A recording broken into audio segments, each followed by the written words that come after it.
Shalom. Hari ini juga kita akan menemukan kitab Mazmur. Teksnya pasal 132 ayat 1 sampai 18. Sudah bagi dua paragraf. Paragraf yang pertama ayat 1 sampai ayat 10. Pemazmur memuji Tuhan dan memohon bangun dan pergi ke tempat perhentiannya. Paragraf yang kedua ayat 11 sampai ayat 18. Tuhan telah berjanji kepada Daud dan penduduk di Sion akan memelihara anak-anak Daud selama-lamanya dan memberkati dengan limpah orang-orang di kota Sion sambil diam di tempat perhentiannya selama-lamanya. Kesimpulannya, pemazmur mengingatkan Tuhan tentang Daud berdua tidak akan berpaling sebelum mendapat tempat untuk Tuhan.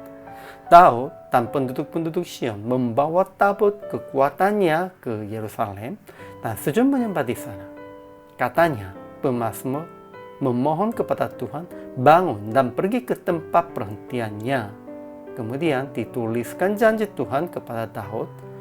Ia akan memelihara anak-anak Daud selama-lamanya, akan duduk di atas tahtanya. Tuhan sendiri akan diam di tempat perhentiannya selama-lamanya.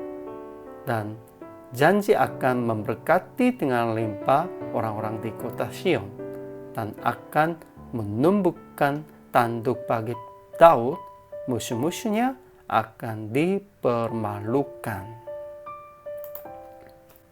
Ajaran tentang Allah. Pertama, Tuhan akan bangun dan pergi ke tempat perhentiannya. Kedua, Ia akan memelihara anak-anak Daud selama-lamanya, akan duduk di atas tahtanya. Ketiga, Ia akan memberkati dengan limpah orang-orang di kota Sion. Keempat, Ia akan menumbuhkan tanduk bagi Daud, musuh-musuhnya akan dipermalukan. Jika membuat lebih simpel, Tuhan akan memberkati umatnya, Daud pun dan orang-orang di kota Sionnya. Namun musuh-musuhnya akan dipermalukan. Ajaran bagi kita. Pertama, Daud belajar bahwa dia tidak akan beristirahat sampai mendapat tempat untuk Tuhan, kediaman untuk yang maha kuat dari Yakub. Kedua, jadi dia menyiapkan tempat perhentian bagi Tuhan dengan tabut kekuatannya.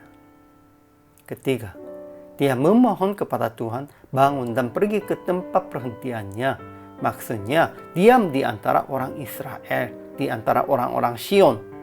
Lebih khususkan di dalam keluarganya. Daud.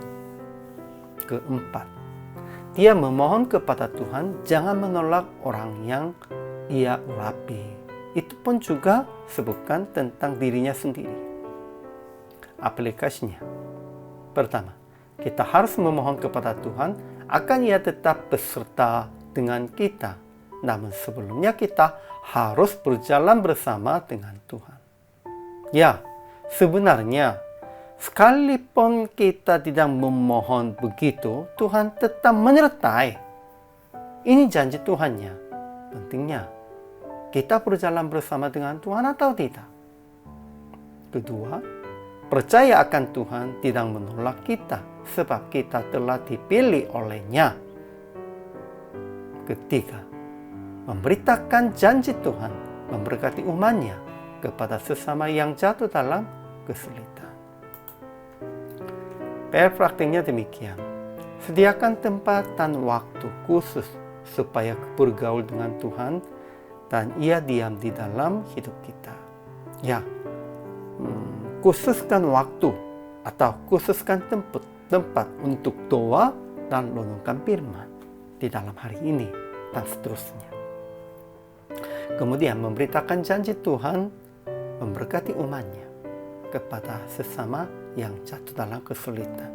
Bagi mereka, janji Tuhannya akan menjadi pengharapan dan melalui itu kita akan menguatkan mereka. Inilah juga kewajiban hamba Tuhan. Hari ini juga selama melayani, Tuhan memberkati.